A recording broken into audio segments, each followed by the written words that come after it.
언PC함에 지친 게이들의 PC한 놀이터 게이 PC방 6번째 에피소드 1부 시작합니다.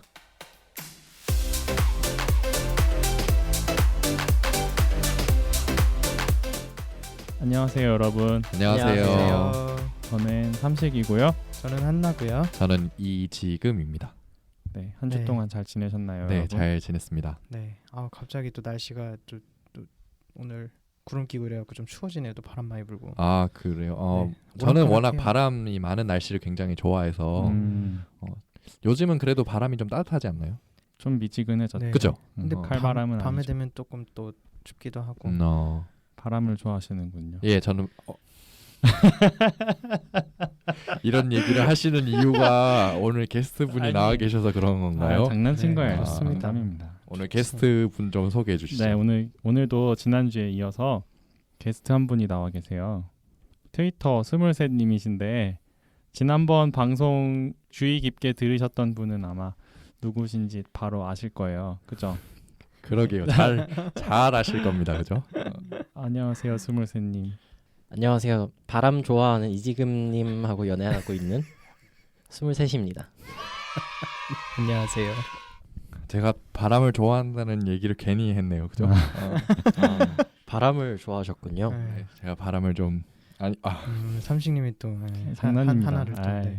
낚으셨어요. 저를 저기 극락으로 보내시려고. 꼭 우리 대본 있는 것 같네요. 짠 것처럼. 맨 처음에 한나 씨가 바람 얘기 꺼내시고. 네. 이게 또 우리 합의라는 거죠. 또. 네, 그렇죠. 슬슬 맞아가고 있어요. 트위터에 안 그래도 저희 케미를 굉장히 좋아해 주시는 분들도 많은데 저희가 그렇다고 해서 이걸 의도해서 하는 건 아니라는 점 밝혀드립니다. 네. 뭐 그런 걸 또 굳이 명시할 필요가 있나요? 아니 혹시 왜냐하면 저희는 따로 각본이나 이런 게 막 자세하게 적혀있고 그런 게 없으니까요. 맞아요. 그만큼 저희는 꾸밈 없이 우리 청취자 여러분들께 다가오고자 노력하는 게이 PC방이라는 점 알려드립니다. 네, 그렇습니다. 네. 자, 오늘은 이제 예고해드린 대로 다큐멘터리 어른이 되면에 대해서 이제 이거를 다 같이 보고 사전에 저희 다 봤거든요. 그러고서 이제 오늘 이것에 대해서 이런저런 이야기를 나누는 시간을 가져보려고 하는데요. 이 다큐가 어떤 건지 한번 설명해 주시겠어요? 한나님이 설명해 주시겠어요? 네. 이 다큐는요. 유튜브에 생각 많은 둘째 언니라는 그 닉네임을 쓰시는 장혜영님께서 지적 장애를 가진 동생과 탈시설이라고 하죠. 그러니까 시설에서 장애인 보호 시설이라 그러나요? 그 시설에서 나와서 함께 살아가는 그 과정을 이렇게 짧게 브이로그로 올리시는 채널이죠? 채널이 그 운영하시는 분인데 그분이 이제 6개월간의 이제 동생과 살아가는 그 이야기를 1시간 반 정도 되는 그 다큐로 만든 게 이제 어른이 되면이라는 그죠? 네, 다큐입니다. 네. 그 지금 유튜브에 올라가 있는데 본격적으로 이제 그 다큐에 대해서 말씀을 드리기 전에 저희가 먼저 드리고 싶은 말씀이 있어요. 태영 씨가 어떤 영상에서 이런 말씀을 하셨어요. 여러분이 장애를 안다고 하더라도 장애인 당사자만큼 알 수는 없어요. 이런 말을 하셨어요. 이제 그 말은 당연히 맞는 말이죠. 저희 4명 다 비장애인이고 네. 주변에 가까운 지인 중에 지적 장애인이 4명 다 제가 알기로는 없는 걸로 알고 네. 있어요. 네. 그러다 보니까 이제 그분들의 삶을 피부로 느낀 적이 없기 때문에 그렇죠. 사실 오늘 이 방송에서 이 주제를 다루는 것이 지금 굉장히 조심스러워요.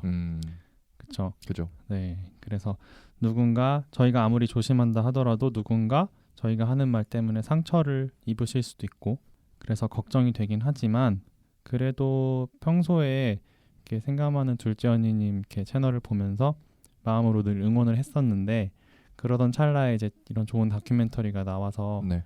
이것을 이제 KPC방 여러분들과 함께 나누어 보고 싶어서 두 분께 어떻겠냐 그렇게 연락을 드렸더니 두 분 다 흔쾌히 적극 찬성을 하셔가지고 이렇게 청취자 여러분과 이야기를 나눌 기회를 마련을 했어요. 그래서 저희가 하는 이야기들이 장애인 인권운동 쪽에서 일하시는 분들이나 그 당사자분들이 들으시기에는 굉장히 터무니없이 부족한 내용일 수도 있어요. 그렇지만 이렇게 틀려가면서 이야기를 나누는 것 자체가 이제 알아가는 과정이라고 생각을 하고요.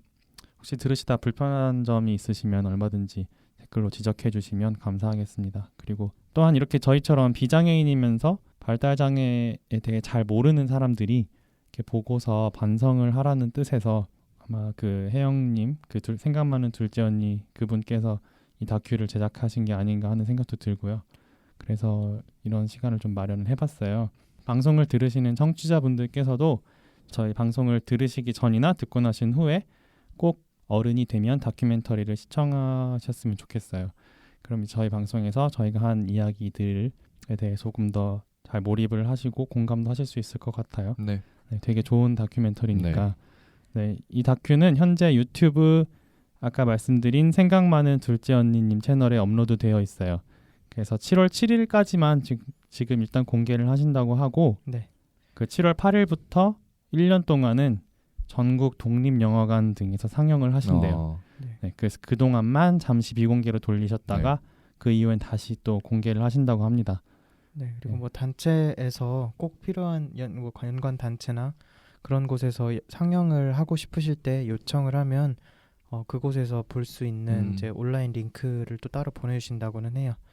일단은 그 공개하는 기간 동안 꼭 한번 보셨으면 좋겠고 아까 삼식님이 이렇게 반성이라고 말씀을 하셨는데 반성도 반성이지만 그냥 그 다큐를 그냥 따라가면서 보면은 내가 어느 지점에 와 있구나 하는 그냥 공감과 뭐 여러 가지 그 생각들을 같이 하실 수 있을 거예요. 반성뿐만 아니라 그렇죠. 앞으로 우리가 어느 지점에서 어떻게 논의해야겠구나 하는 그런 지점까지도 보실 수 있을 것 같아서 꼭 같이 보셨으면 좋겠습니다. 그리고 저희가 아마 그 방송 전에 링크를 올려드려서 네.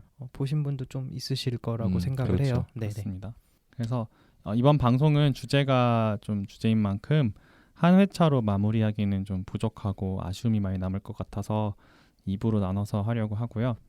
1부에서는 저희가 다큐멘터리를 보면서 느꼈던 점 혹은 기억에 많이 남았던 부분들에 대해서 자유롭게 이야기하는 시간이 될 거고요.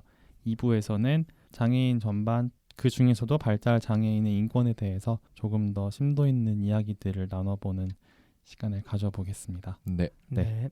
쉽지 않은 논의겠지만 최선을 다해서 이야기를 해보겠습니다. 저희 게스트분 오셨으니까요. 게스트분 소개도 듣고 저희 네. 공식 질문도 던져보면 좋을 것 같은데요. 네, 네. 그러게요. 자기 소개 좀 해주실 수 있나요, 스물셋님? 또 소개를 하려고 하니까 또 어색한데, 네, 저는 제 닉네임처럼 실제로 23살로 이제 서울과 또 경기도에서 생활을 하고 있는 닉네임 23이라고 합니다. 네. 반갑습니다. 반갑습니다. 제가 반갑습니다라고 하니까 되게 어색하네요. 네.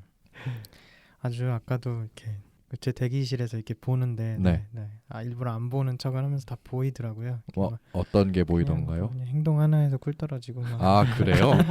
티가 나나 네, 봅니다. 좀 질투하고 있습니다, 저 지금. 아 네. 그렇군요.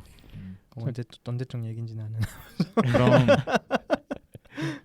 그럼 지금님께서 우리 게스트 공식 질문을 해주시겠어요? 네, 알겠습니다.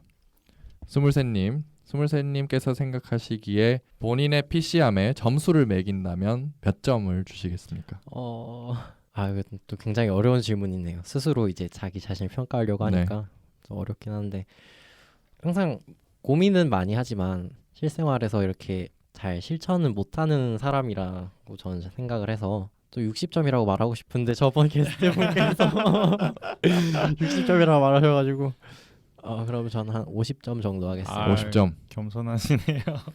아닙니다.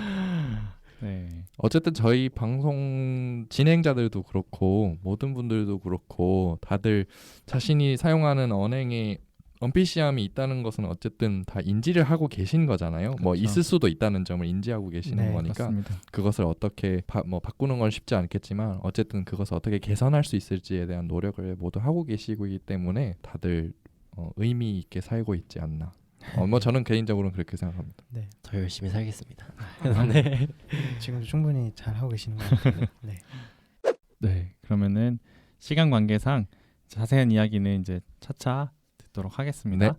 그럼 본격적으로 이제 다큐멘터리의 감상에 대해서 이야기를 해보겠습니다. 인상 깊었던 부분이나 혹은 그 혜영 씨의 나레이션 구절 이런 것들이 어떤 게 네. 있었는지 한번 말씀해 주시겠어요? 저부터 말씀드릴까요? 네, 네, 네. 제가 가장 기억에 남는 거는 네, 우리 언니인 장혜영 씨가 수상을 하면서 네. 소감을 얘기하는 부분이었는데요. 언니인 장혜영 씨는 이 상 이름이 세상을 밝게 만든 사람들 시상식입니다. 여기서 미래부문상을 수상을 했습니다. 네, 이 수상을 하면서 얘기를 했던 게 이 상을 동생에게 줘야 할 것 같은데 나에게 돌아온 것은 결국 무대에 서 있는 당신을 포함해서 그 나머지 시상을 지켜보고 있는 사람들의 역할이 분명히 커서 그럴 것이다. 네, 라고 하는 말씀을 해 주셨어요.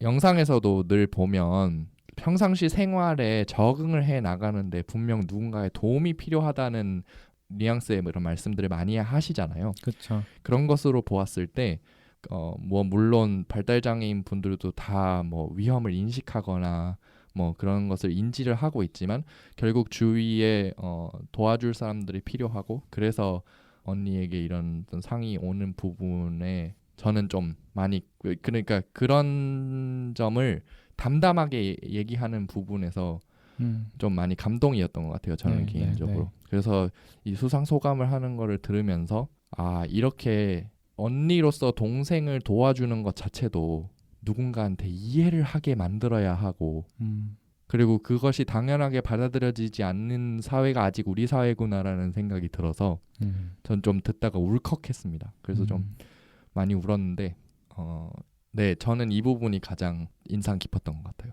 네, 그렇죠. 또 그분이 그런 말씀을 하셨죠. 그러니까 내가 동생한테 좋은 환경이 되라는 의미로 네, 상을 주신 걸로 이해하겠다. 네, 맞아요. 그렇죠. 말미 그렇게 생각을 하셨죠. 그렇죠.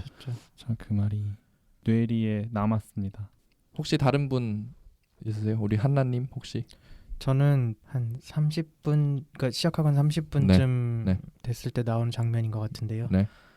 노들 야학에 이제 등록을 하는 장면이 나와요. 아, 네. 그 동생 혜정 씨가. 근데 이제 그 선생님이 그렇게 물어보죠. 어떤 장애를 갖고 계세요라고 그 혜정 씨한테 물어보는데 그 과정에서 이제 저는 정상인입니다라고 나는 정상인이에요. 나는 정상인이에요라고 네, 말하는 이렇게 부분이 있는데요. 말씀하시죠. 아 잠깐만 이거 왜 말로 하니까 진짜 울게 되지? 그러니까 그 부분이 그러니까 말실수라고 할 수도 있지만 그냥 그분이 그런 말을 하시는 거에서 약간 그 역설이 가져다주는 굉장한 그 감정의 쓰나미 이런 게 좀 왔던 것 같아요. 그리고 우리가 이 한국에서 살아오면서 장애인에 대한 어떤 시선이라든지 생각이라든지 이런 것들의 맥락이 그것과 같이 겹쳐지면서 순간적으로 좀 감정이 많이 무너졌었어요. 그걸 보면서 반성도 많이 하게 되고 이런 것들 때문에 이런 영상을 제작하신 거니까 어떻게 보면은 제가 생각하기에는 이 다큐를 관통하는 내용 중에 하나가 아닐 그런 중요한 장면이지 않을까 하는 생각이 들었습니다. 그렇군요. 네.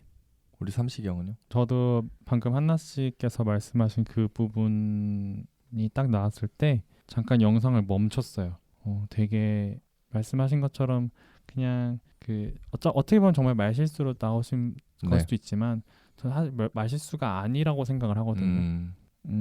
나는 정상이야라고 생각하고 계실 수도 있어요, 진짜. 그죠. 그리고 네. 사실 그 정상이냐 비정상이냐는 순전히 비장애인들이 만든 기준인 거잖아요. 그렇죠. 그렇죠. 이게 정말 정상은 뭐지? 나는 정상인가 그럼? 이런 생각을 하게 됐고 누가 비정상이고 누가 정상인가?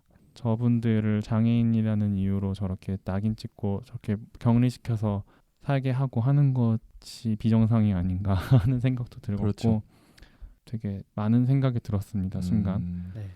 사실 이 다큐 통틀어서 가장 충격적인 장면이었어요. 그 말씀 한마디가. 네, 맞아요. 네네. 그 장면이 제일 저도 그리고 다른 구절을 하나를 또 말씀을 드리면 네. 혜영 씨가 이거는 이제 세바시의 오프닝이기도 했는데 네. 다큐멘터리 초반에 이런 나레이션을 하세요. 만일 누군가 13살의 나에게 이렇게 말한다면 나는 어떤 기분이었을까? 너는 이제 가족들과 떨어져서 외딴 산꼭대기의 건물에서 지금까지 한 번도 본 적 없는 사람들과 평생을 살아야 해. 그게 네 가족들의 생각이고 너에게 거절할 권리는 없어. 이게 다 네가 장애를 가지고 태어났기 때문이야. 이렇게 말씀을 하셨어요. 세바시 오프닝에서도 이렇게 네. 거기 네, 앉아 계신 거기서도. 청중한테도 네. 이렇게 물어보셨어요. 이런 말 사실 되게 충격이잖아요.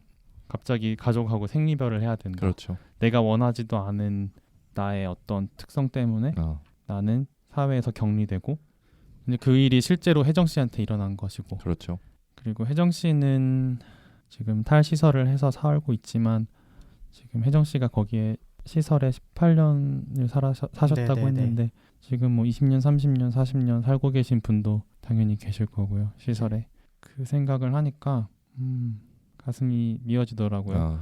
별로 생각을 해보지 않았잖아요. 우리 네네. 평소에. 그렇죠. 우리가 왜냐하면 주변에 안 보이니까. 그렇죠. 그런데 그분들은 한 번도 그런 삶을 본인이 선택해서 그런 게 아닌데 그냥 나는 그냥 안 보인다는 이유로 너무나 그냥 그분들은 원래 그렇게 사는 건가 보다 그렇게 생각을 하고 살았던 것 같아서 그렇죠.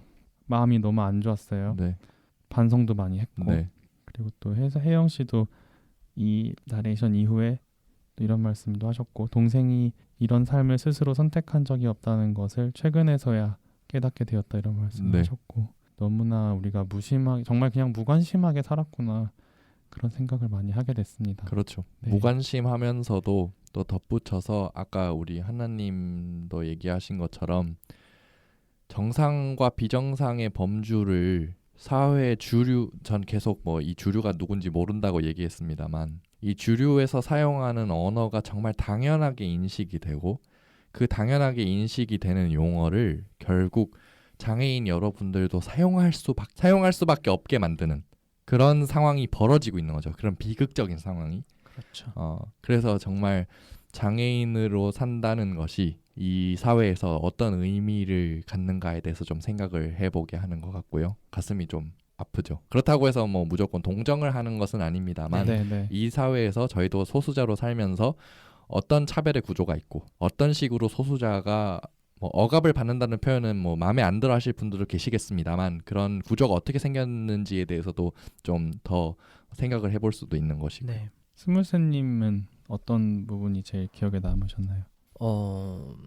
혜영 씨가 이제 같이 일본에서 유학했던 친구들이랑 집에서 아마 결혼하시는 분이 있어서 이렇게 네. 그 결혼하기 이전에 네. 만나서 이제 술도 한잔 하고 이제 시간을 가지는 자리였던 것 같아요. 네. 그 장면이 나오면서 혜영 씨가 이제 나레이션으로 나왔던 내용이었는데 누군가의 삶이 다른 사람들의 삶을 이유로 이렇게 갑자기 사라져 버릴 수 있다면 나의 삶 역시 내 것이 아님을 나는 아주 멀리 가서야 알게 되었다 하는 나레이션이 나왔어요. 네. 근데 삼식님께서 느꼈던 거랑 좀 같은 맥락이지 않을까. 자신의 선택이 아니라 이제 뭔가 타의에 의해서 스스로의 삶을 잃어버린 거잖아요. 스스로의 선택을 잃어버린 거고. 근데 이제 그런 것들에 대해서 우리가 충분히 관심을 가지고 그걸 또 포착할 수 없다면 우리의 삶 역시 또 다른 자리에서 다른 차별에 의해서 똑같이 지워질 수 있지 않을까. 그렇기 때문에 우리가 이제 소수자들 이번 다큐멘터리에서 이제 특히 부각된 것들에 관심을 가져야 하는 이유가 네. 같은 소수자로서 혹은 또 어디에선가 발생할 수 있는 차별 때문에 우리는 함께 해야 하고 네. 함께 고민해야 하는 것이 아닌가 뭐 그런 네. 느낌을 받았습니다. 네. 이렇게 네 명이 전부 느낀 지점이 다를 정도로 참 많은 것들을 이야기해주고 있는 다큐입니다. 저는 다큐멘터리 전반적으로 느껴졌던 게 있는데요. 네. 혜정 씨와 혜영 씨의 촬영을 도와주는 여러분들이 나오시잖아요. 네네. 네. 뭐 음악을 가르쳐 주시는 분도 계셨고 네. 그냥 촬영을 도와주시는 분도 계셨고 네. 뭐 친구들이 제 기억으로 한 4-5분 정도 나오셨던 것 같아요. 네. 네네. 같이 막 캠핑도 가고. 네. 근데 그분들하고 있을 때와 길에서 마주치는 그냥 잘 모르는 다른 사람들이 중간중간 이렇게 나올 때가 있었거든요. 그분들의 표정과 혜정 씨의 친구분들의 표정이 너무너무 달랐어요. 맞아요. 다르죠. 눈빛과 표정이 네. 태도가 너무 달랐어요. 맞아요.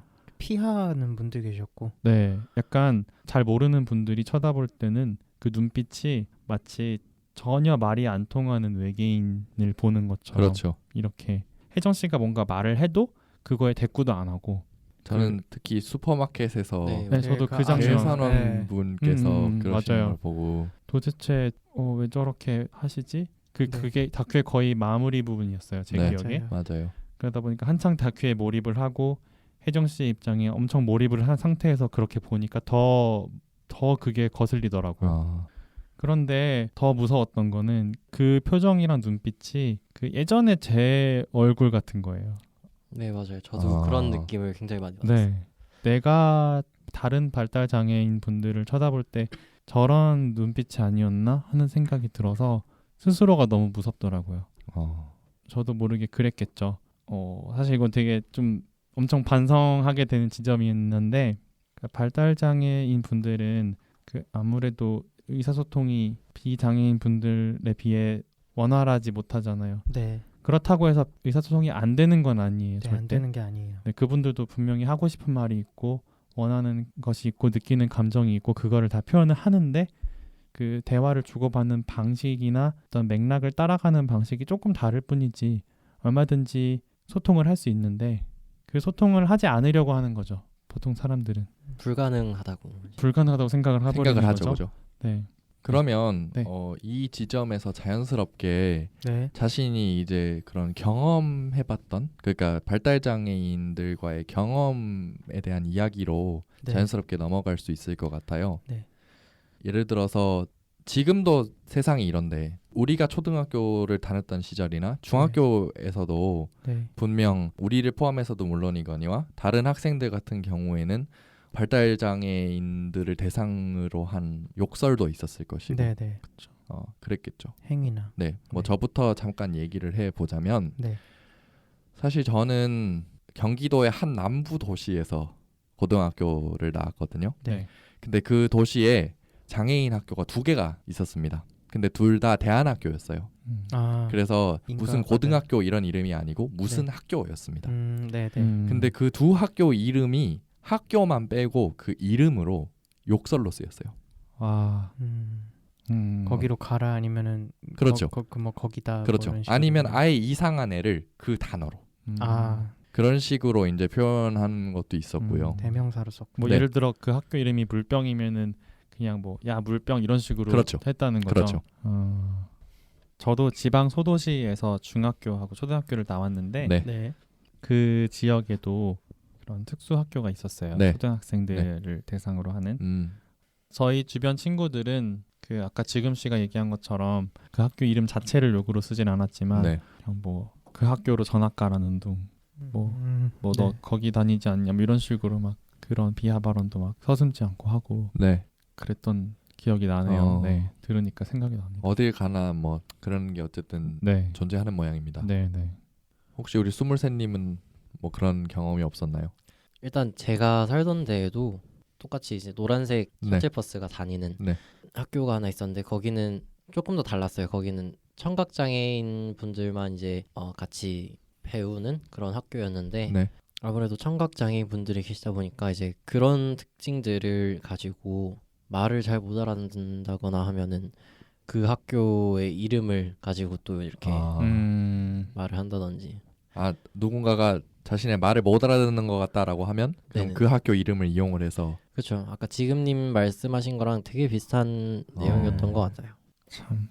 그러니까 저는 이 다큐멘터리를 보면서 그동안 잊고 살았던 지금까지 제가 초등학교 이전부터 고등학교 시절까지 다 통틀어서 네. 제 주변에 있었던 지적 장애인, 발달 장애인 분들, 네. 발달 장애인 친구들이 다 생각이 났어요. 그러면서 막 스쳐 지나갔는데 좀 착잡해지네요. 갑자기.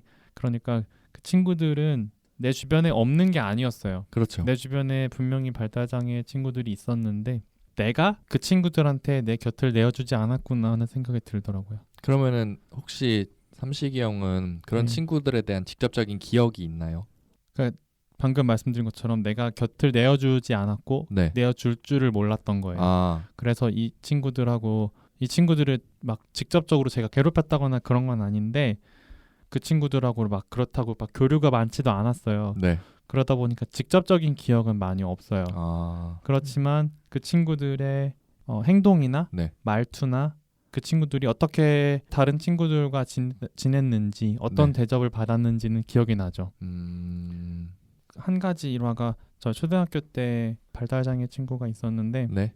여자 아이였어요. 그런데 급식 시간에 네. 밖에서 갑자기 야외에서 학교 바로 옆에서 애들이 다 쉬는 시간이라 보고 있는데 갑자기 바지를 내리고 오줌을 누는 거예요. 앉아서. 네. 그런데 아무도 그냥 다 낄낄대기만 하고 아무도 그 친구를 도와주지 않았어요. 아무도 달려가서 이렇게 하면 안 된다고 말해주는 친구도 없었고 선생님도 보는 사람이 없었고 그냥 그 기억이 굉장히 머릿속에 강렬하게 남아있어요. 그러니까 아무도 이 친구들한테 어떻게 대해야 되는지를 알려주지 않았던 거예요. 사실 초등학생들이면 얼마든지 배울 수 있는데 그렇죠. 그냥 놀리고 혐오하고 아까 말했던 그런 식으로 그 친구들이 다니는 학교 이름 가지고 욕을 네. 하고 네. 그냥 혐오하는 방법부터 배웠던 것 같아요. 우리 사회에서. 제 경험을 하나 말씀을 드리면 저는 아버지가 군인이어서 그 전학을 굉장히 많이 다녔는데 옛날에 남쪽에 살 때였어요. 초등학교 5학년 때. 그때 그 초등학교에도 특수반, 장미반이라는 이름으로 특수학급이 하나가 있어. 죄송합니다. 특수학급이라는 표현을 써서. 근데 이제 학교에선 그렇게 부르죠. 네, 그게 공식적으로 네, 쓰이죠. 그래서 뭐 이런 명칭에 혹시 기분 나빠하실 분이 계실까 봐서. 그런데 어쨌든 그걸 사용을 하겠습니다. 네. 그 특수학급 선생님이 저희 반 체육 시간이었는데 학생이 하나 있었어요. 저희 반에 소속되었던. 그런데 이제 잘 적응을 못하는 것 같다라고 하면 이제 그 장미반에 가서 수업을 듣고 주로 장미반에서 시간을 보내는 거죠. 저희 네, 반에 네. 소속돼 있음에도 불구하고. 음. 그런데 그날 체육 시간에 갑자기 그 친구를 데리고 와서 네. 저랑 얘기를 할 기회가 있었어요. 그랬는데 선생님이 이제까지 이 친구랑 이렇게 얘기를 동등하게 해주는 학생이 없었다라고 하면서 혹시 네. 이 학생의 짝꿍이 돼줄 수 있느냐라고 음. 해가지고 그때서부터는 제 옆에 계속 앉아 있고 장미반 가는 일이 없었어요. 그랬는데 저는 사실 그 친구를 굉장히 동등하게 대해주려고 좀 노력을 하긴 했었지만 다른 애들은 정말 무슨 3살짜리 아이 대하듯이 대해요. 네. 그 심지어 그 당시 반장까지만 해도 그랬으니까 제가 기억하기로. 네. 그러니까 뭐든지 그 친구한테 그렇게 하면 안 돼라고 거의 애들 타이르듯이 얘기를 하지. 네. 이 친구한테 뭐 어떻게 해야 한다. 아니 물론 어떻게 해야 한다고 가르치는 것도 물론 선생님의 몫이긴 하지만 네. 적어도 그 학생한테 어떻게 해야 된다라고 애들한테 타이르는 말이 아니더라도 좀 친구한테 충고하듯이 할 수도 있는 거잖아요. 네. 네. 네. 그런데 그렇죠. 그런 태도 자체가 아니었고 그리고 또 그런 애들이 그런 거를 보면서 지금이도 이상해지고 있다. 이런 식으로 저를 되게 많이 그렇게 주변에서요? 생각했다고 네, 그렇게 생각을 말을 했거든요. 아. 그래서 그 당시에 저는 그 친구를 그렇게 옆으로 대하면서 좀 많이 생각이 달라졌던 것 같아요. 네. 물론 다큐멘터리에서 계속 얘기하는 것처럼 정말 인식을 하고 있어도 그것을 실천의 문제로 움직이는 것은 좀 어렵긴 하지만 그 학생을 그렇게 동등하게 대함으로써 어쨌든 그 학생은 우리 학급에 속해 있는 일원인 거잖아요. 그죠? 그렇죠. 그래서 그런 식으로 적응하도록 좀 다들 많이 도와줄 수 있었으면 좋았을 텐데 그게 조금 지금 제가 생각해도 좀 아쉬워요. 그러고 저는 그러고 나서 몇 달 뒤에 바로 딴 곳으로 또 전학을 갔거든요. 네. 네.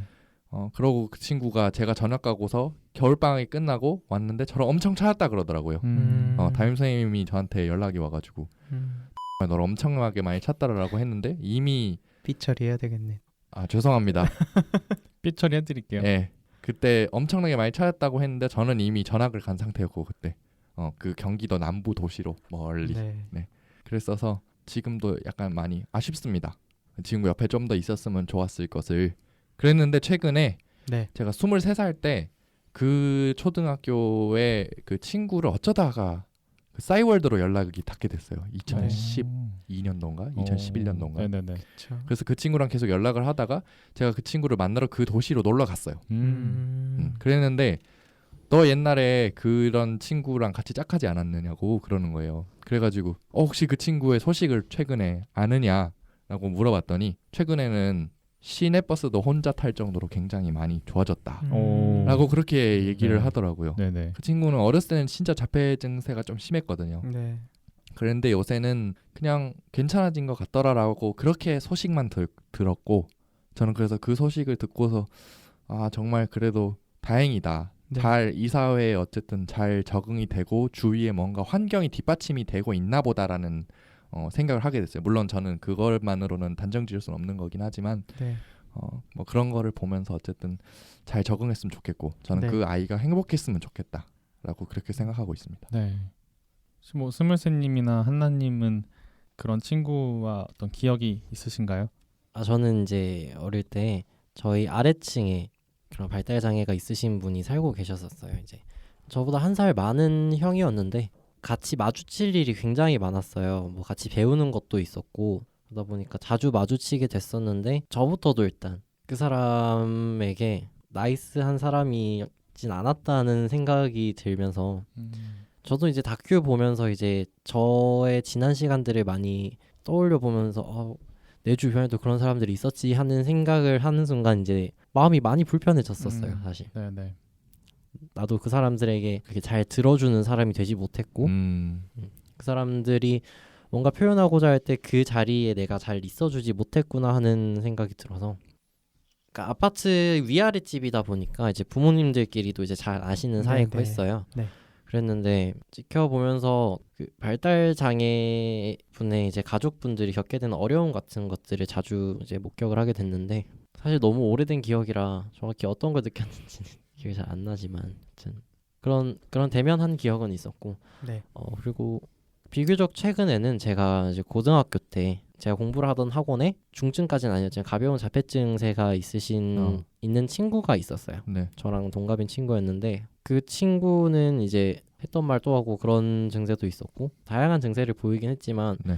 기본적으로 굉장히 밝은 사람이었어요. 그리고 네. 어느 정도 대화도 굉장히 이제 소통에 불편함은 없는 정도의 친구였는데 그 친구에게 항상 학원이다 보니까 이제 가르친 선생님이라든지 주변의 친구들이 항상 뭔가 많은 걸 요구를 했어요. 네. 이제 그 친구가 장애를 가졌기 때문에 어쩔 수 없이 발현되는 특성 같은 것들이 있는데 네네. 이제 그런 것들을 굉장히 강압적이고 고압적으로 어떤 고려나 배려 없이 하지 마라라는 얘기만 아, 네. 끝없이 했던 음. 그런 기억이 있습니다. 평소에도 이제 가만히 있다가 갑자기 소리를 지른다던가 아니면은 네네. 평소에 하지 않는 말을 갑자기 한다던가 이런 특성들이 조금 있었는데 그런 것들을 했을 때 이게 이 사람이 가진 장애로부터 비롯될 수 있는 어떤 한 가지 특성이다라고 이제 그 사람들이 주변 사람들이 이해를 했던 것이 아니라 그냥 소음을 만들어낸다. 그냥 갑자기 우리를 방해한다라는 식으로 다들 반응을 해서 그런 것들이 굉장히 좀 불편했던 기억이 있네요. 네. 스무셋님 얘기를 듣다 보니까 그 세바시에 나와서 네. 혜영 씨가 하시던 말이 있었는데 네.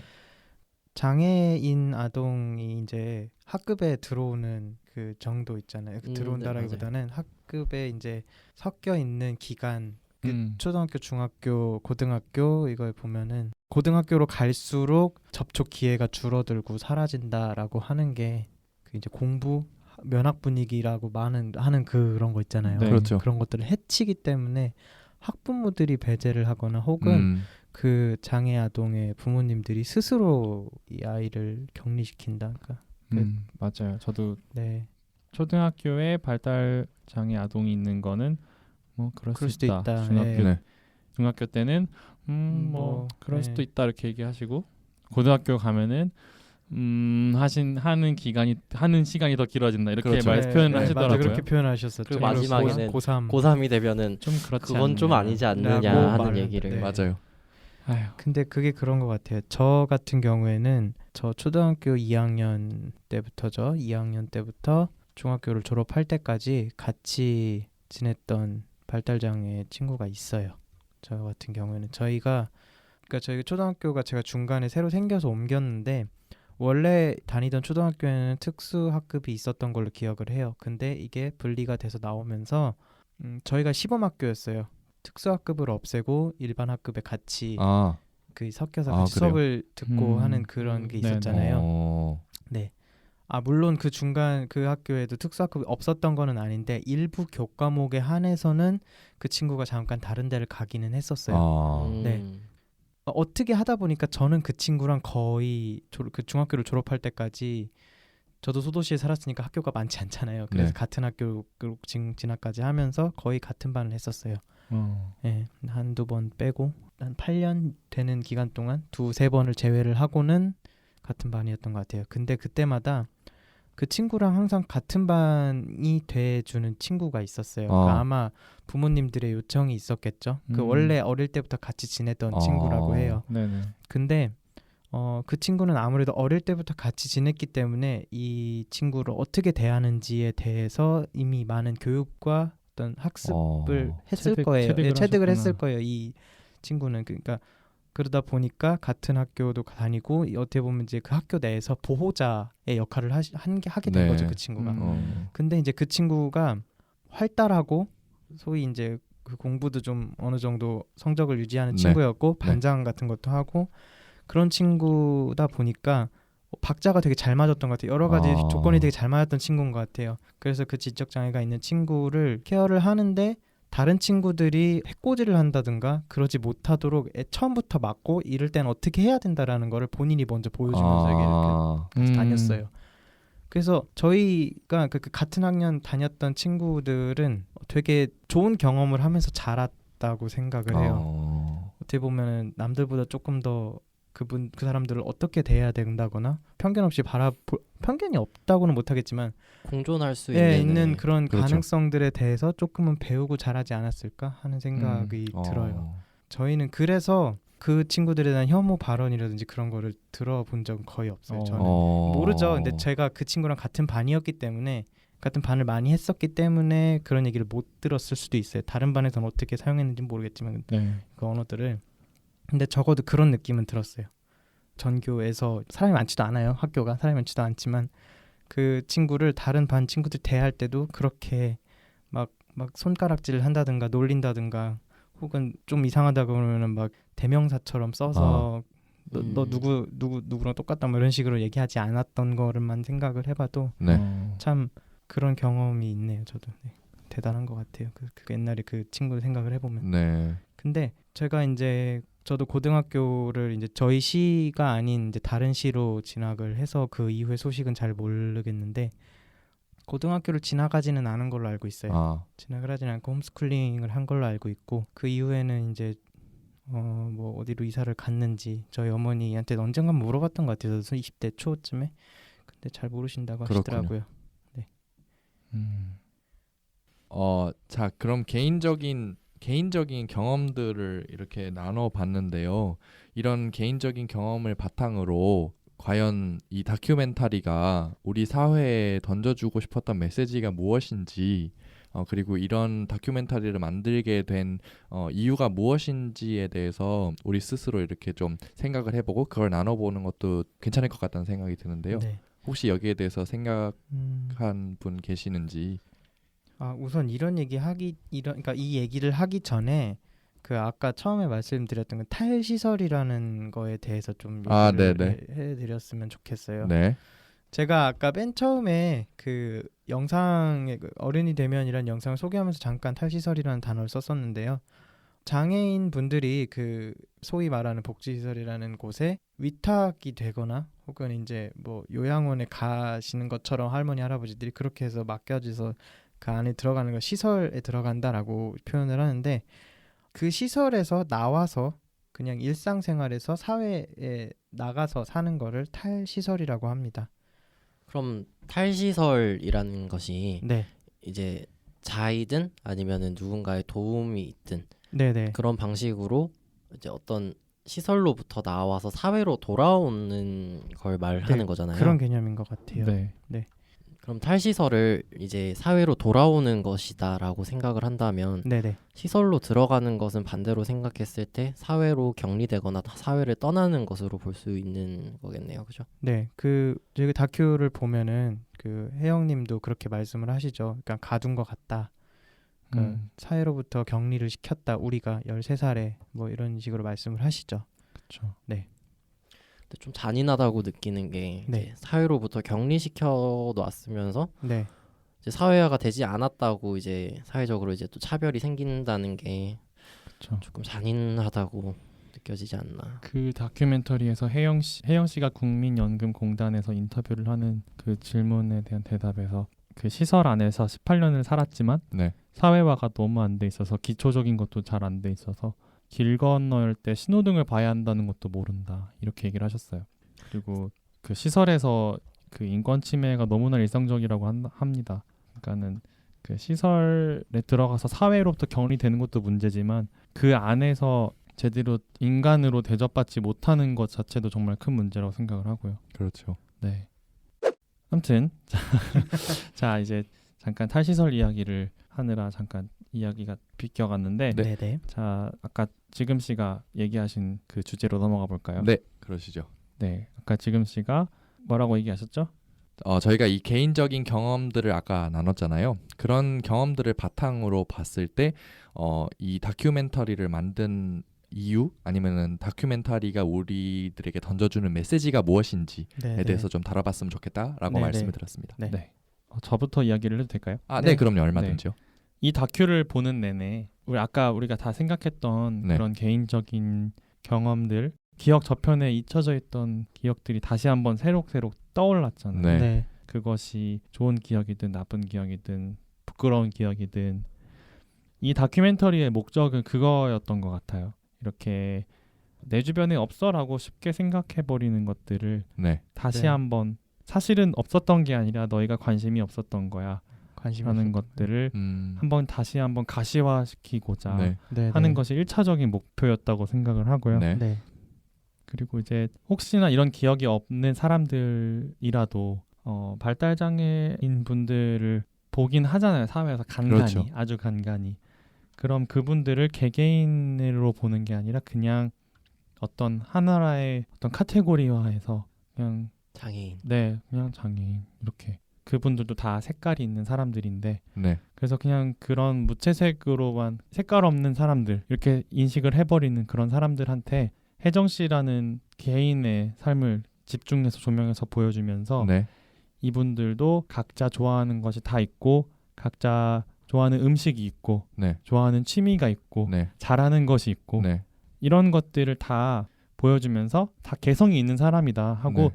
그 무채색의 범주에 색깔을 입히는 그런 다큐멘터리였다고 생각을 해요.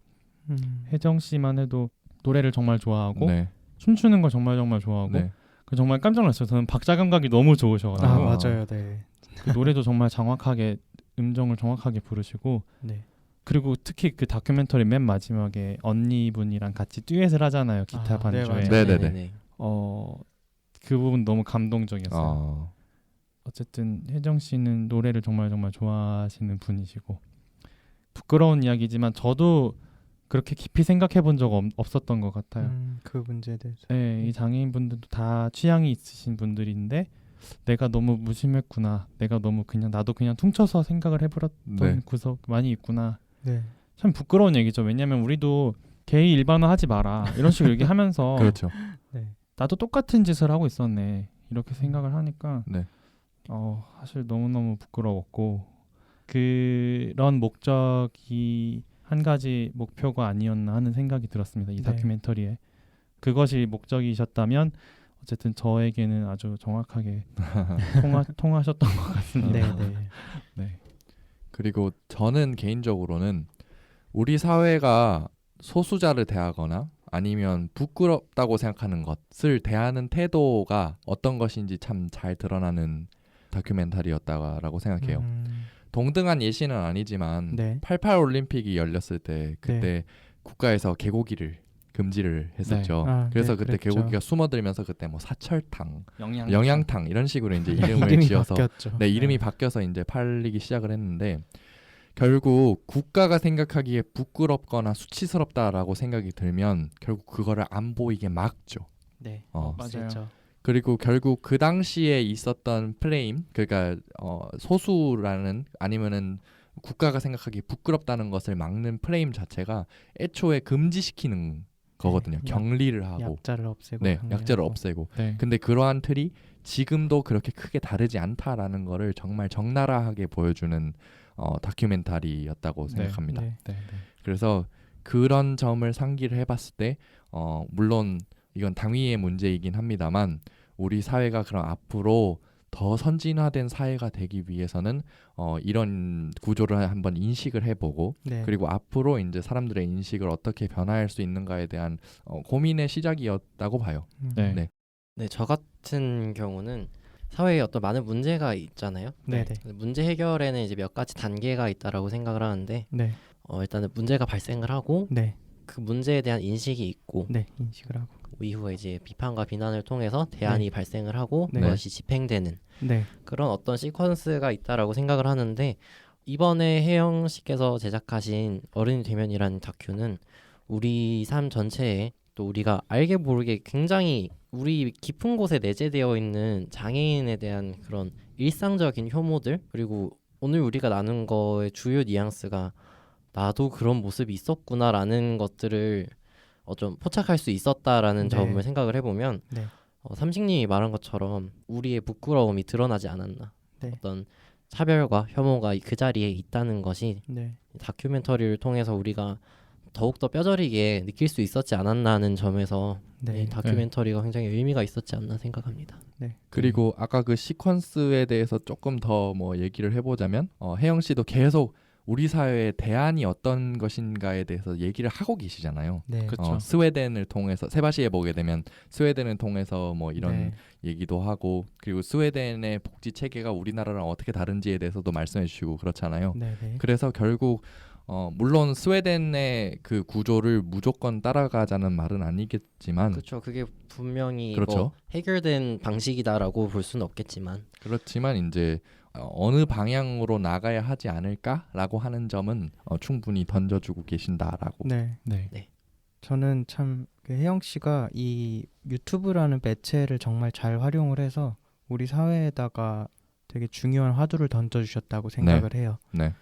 사실 우리가 생각하는 유튜버라고 하면은 사실 그 되게 밝고 다양하고 뭐 게임이나 이런 컨텐츠를 우리 같이 이렇게 지금 방송을 하는 컨텐츠를 생각을 했을 텐데 누구나 쉽게 접근할 수 있고 누구나 생각을 할 수 있게 만드는 그런 매체를 통해서 그런 얘기를 전달한다는 것도 참 대단하신 것 같고 네.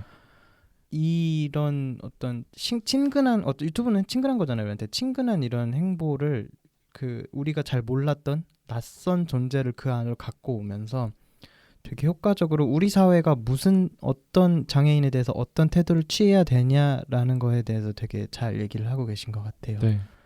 그러니까 다른 강연이든 이 다큐를 보든 항상 그 말씀을 하시잖아요. 사회가 함께 해줘야 된다. 이들을 보호하고 이들이 사회 살아갈 수 있게 가족만 책임을 지는 게 아니라 사회가 함께 이것들을 책임져 줘야 한다라고 얘기를 하잖아요. 그러니까 공동체적인 이야기를 하고 있잖아요. 그렇죠. 참 아이러니한 게 우리나라는 공동체를 많이 강요를 하면서도 공동체적 생각들 강요를 하면서 이런 것에 대해서는 그것들을 공동체 바깥으로 밀어내려고만 하잖아요. 네. 그래서 그런 것에 대해서 되게 많은 이야기들, 그러니까 효과적으로 잘 이야기하고 계시는 건 아닌가라는 생각을 했습니다. 그렇군요. 원하는 공동체원의 상이 있죠. 네, 그렇죠.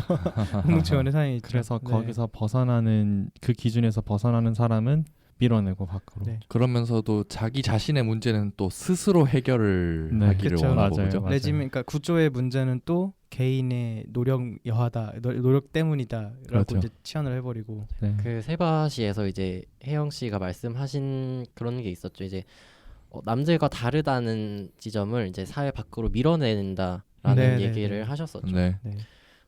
이제 개인 스스로도 자신이 남들과 다르다, 사회와 다르다라는 지점을 느끼게 되면은 그걸 스스로 또 사회 밖으로 밀어내 버린다라는 말씀을 하셨었어요. 결국 스스로가 그 구조 안에 갇혀 있으면서 피해자이면서도 동시에 가해자가 되어버리는 네. 맞아요. 그런 구조가 만들어지는 맞아요. 거네요. 맞아요. 여기서 제가 하나 그 하나님께서 아까 말씀하셨던 거를 듣고서 네. 생각난 개념이 하나 있는데요. 네, 네. 사회적 시민권이라는 개념이 하나 있습니다. 기존에 시민들이 가지고 있었던 시민권을 정치적인 시민권, 그러니까 정치를 참여할 수 있는, 정치 네. 참여를 할 수 있는 네. 주체로서의 시민이 네. 있을 수가 있고, 그리고 자유롭게 경제 활동을 할 수 있는 주체로서의 개인이 있을 수가 있겠죠. 네. 그런데 정치적 권리와 그리고 경제적 권리가 주어졌다고 해서 그 사회 내부에서 다른 사람들과 동등하게 자신의 몫을 누릴 수 있는 건 전제가 되어 있지 않습니다. 그런데 이제 최근에 나타나고 있는 개념 중에 사회적 시민권은 그 학자분들이 정해 놓은 것에 의하면 경제적 복지를 이제 보장받을 수 있는 권리를 뜻하고, 그리고 사회적 유산에서 자신의 몫을 누릴 권리를 얘기하고 있습니다. 그래서 시민권의 개념을 단순히 이제 정치와 경제적인 측면뿐만 아니라 이렇게 더 넓은 범위로 확장을 한다고 봤을 때 결국 발달 장애인 분들도 동등한 시민으로서 국가가 인정을 하고 있다면 네. 이러한 시민권에 대한 개념을 바탕으로 발달 장애인 분들도 누릴 수 있는 권리를 조금 더 확보해야 되지 않겠느냐라고 하는 그런 고민을 할 수도 있을 것 같아요. 네. 엄청 확장적인 논의네요. 그렇죠. 네. 그래서 그 굳이 이제 그 동영상, 그러니까 다큐멘터리와 이제 연관을 지어 보면 결국 국가가 나서서 발달 장애인들을 위해서 뭘 해줄 수 있느냐라는 질문과 함께 사회 구성원들이 발달 장애인을 어떻게 바라볼 수 있을까에 대한 시선을 어쨌든 잘 나타낸 다큐멘터리였다라고 그렇게 평가할 수 있을 것 같습니다. 네. 그리고 저는 그 다큐를 보면서 제 경험과 합쳐서 하나의 시사점을 봤던 거는 그게 6개월간의 과정을 쭉 네. 트래킹을 한 거잖아요. 네. 근데 저는 그걸 보면서 혜정 씨가 변화하는 게 느껴졌어요. 네. 맞아요. 저도 느꼈어요. 사실 저는 이제 영상 처음에 나왔던 것 같은데 혜정 씨가 처음에 이제 시설에 있을 때, 네. 그 시설에서 막 나왔을 때 찍었던 혜정 씨의 사진이 있어요. 네네. 거기에서 혜정 씨의 시선을 보고 저는 굉장히 많은 걸 느꼈거든요. 네. 사실 처음에 이제 시설에 있을 때나 시설에 막 나오셨을 때에는 사진이라든지 이런 걸 보면은 카메라를 제대로 응시. 그러니까 카메라 렌즈와 눈이 마주치고 있는 사진이 별로 없어요. 네. 그리고 이제 나중에 가서 보면은 이제 카메라를 보고 얘기하기도 하고 상대방의 눈을 보고 얘기하는 연습을 이제 혜영 씨가 굉장히 많이 시키시잖아요. 네. 그러면서 점점 나아지는 모습을 보면서 과연 이들을 격리시키는 것만이 과연 능사였는가? 그렇죠, 그렇죠. 그런 생각이 들더라고요. 네. 저는 아까 말씀드린 것처럼 제 친구가 그랬다 그랬잖아요. 제 네. 주변에 있는 바로 그 친구도 확실히 제가 같이 자라서 그런 건지는 잘 모르겠는데, 그러니까 그렇게 확 느끼는 건지 모르겠는데 그 친구는 진짜 옛날 초등학교 초반 그때랑 그 후 이제 중학교 졸업할 때쯤에 그 친구의 모습은 정말 달랐어요. 그게 그 친구도 지적 발달이었기 때문에 지적 수준이라 그러죠. 그런 거는 변함이 없었는데도 충분히 사회화가 가능하다라는 거. 그 반복된 학습을 통해서 그런 게 있었기 때문에 정말 아까 스물셋님이 말씀하신 것처럼 사회에서 떼놓는 것만이 응사가 절대 아니다라는 거. 맞아요. 네, 그런 것들을 이 다큐를 통해서 정말 느낄 수가 있었습니다. 이제 우리 이야기를 통해서 이제 더 논의를 발전시켜야 된다는 점은 과연 그럼 이 사회에 있어서 사회화가 무엇이고, 그리고 이제 그 국가들마다 뭐 유형이 어떻게, 뭐 복지국가 유형이 어떻게 돼서 어떻게 달라지는지에 대해서도 좀 다뤄볼 필요가 있는 것 같고요. 네. 그래서 이런 복잡한 토론들은 저희가 2부에서 여러분들을 찾아뵙는 것으로 그렇게 하겠습니다. 1부로 잠깐 정리를 해보면요. 저희는 처음부터 동영상에 대한 느낌, 감상, 소감, 그리고 인상적이었던 구절 혹은 장면에 대해서 얘기를 했고요. 그리고 개인적인 경험을 통해서 정말 우리 주위에도 있었고, 그리고 이런 것이 그러니까 그런 발달 장애인들에 대한 것이 가시화되어야 된다라고 하는 의견들을 한번 나눠봤고요. 네. 그래서 이런 경험들을 통해서 동영상을 만든 사람이 왜 이것을 만들게 되었고, 그리고 우리에게 던지려고 하는 메시지가 무엇이었나에 대해서 한번 다뤄봤습니다. 네. 오늘도 정리맨 정리해 주셔서 감사합니다. 아닙니다. 정리맨 이지금 씨. 그 혜정 씨가 노래를 굉장히 좋아하시잖아요. 네. 춤도 좋아하시고요. 그리고 이제 혜영 씨도 노래를 잘하시는 것 같아요. 네. 그죠? 네. 굉장히 그렇죠. 부르시는 거 보면은 보통 실력이 아니신 것 같아요. 작곡도 하시더라고요. 네. 네. 그 네. 중간에 나오는 인서 씨인가? 그 네네네. 기타 치시는 네네네. 분이랑 이사님. 네. 해가지고 노래를 몇 곡을 만드셔서 다큐멘터리에 중간중간 이렇게 나오는데 아마 보시면 아실 거예요. 근데 그 중에 가장 저의 마음을 울렸던 노래가 무사히 할머니가 될 수 있을까라는 노래인데 네. 네. 근데 이 노래를 저희가 틀어드리고 싶지만 저작권이 있는 노래니까 저희가 함부로 틀 수는 없고요. 정식 음원이 있습니다. 네. 노래를 따로 듣고 싶으시면은 뭐 음원 사이트에서 들으실 수 있고 네. 저는 그냥 가사 정도만 한번 여러분과 곱씹고 싶어서 네. 네. 읽어드리고 싶어서 네. 가지고 왔어요. 이 가사를 읽어드릴게요. 무사히 할머니가 될 수 있을까? 죽임 당하지 않고 죽이지도 않고서 굶어 죽지도 굶기지도 않으며 사람들 사이에서 살아갈 수 있을까? 나이를 먹는 것은 두렵지 않아. 상냥함을 잃어가는 것이 두려울 뿐. 모두가 다 그렇게 살고 있다고 아무렇지 않게 말하고 싶지는 않아. 흐르는 시간들이 내게 말을 걸어오네. 언젠가 정말 할머니가 된다면 역시 할머니가 됐을 네 손을 잡고서 우리가 좋아한 그 가게에 앉아 오늘 처음 이 별에 온 외계인들처럼 웃을 거야. 하하하. 자, 이렇게 노래가 끝나는데요. 참 이 노래가 마음이 와닿았던 이유 중에 또 하나가 그 성소수자들이 굉장히 자살률이 높잖아요. 네. 제가 자살을 하고 싶었다는 건 아니지만 제가 개인적으로는 아니지만 어쨌든 그만큼 성소수자의 삶이 고된데 실제로 우리 주변에 아주 젊은 나이에 스스로 목숨을 끊는 사람들이 지인 가까운 사람이든 먼 사람이든 종종 있어요. 네. 무사히 할머니가 될 수 있을까라는 말 듣는 순간 저도 나는 그럼 나도 무사히 할아버지가 될 수 있을까? 이런 생각이 딱 들었어요. 뭐 맥락은 조금 다를 수 있겠지만 네. 이분들 이 혜영 씨와 혜정 씨의 상황과 조금 다를 수는 있겠지만 살기 힘든 세상을 헤쳐나간다는 것에서는 맥락이 크게 다르지 않다고 그렇죠. 생각을 합니다. 그렇죠. 그래서 우리 모두 행복하게 늙어갔으면 좋겠습니다. 저희가 방송하는 내내 다큐멘터리뿐 아니라 세바시라는 영상을 자꾸 언급을 했는데요. 세상을 바꾸는 시간이라는 15분 내외의 짧은 강연들이에요. 근데 그 중에 혜영 씨가 나오셔서 강연을 하신 게 있는데 그 영상도 유튜브에 있어서요. 저희가 그걸 보고도 그 내용을 자꾸 인용을 했던 건데 궁금하신 분들을 위해서 링크도 올려놓도록 하겠습니다. 네. 네. 자, 그럼 저희 더 많은 토론은 저희가 2부에서 진행을 하겠고요. 1부는 여기서 마무리하도록 하겠습니다. 네. 2부에서 만나요, 여러분. 2부에서 뵙겠습니다. 2부에서 뵙겠습니다. 여러분 안녕히 계세요. 안녕히 계세요. 이따 봐요. 안녕히 계세요.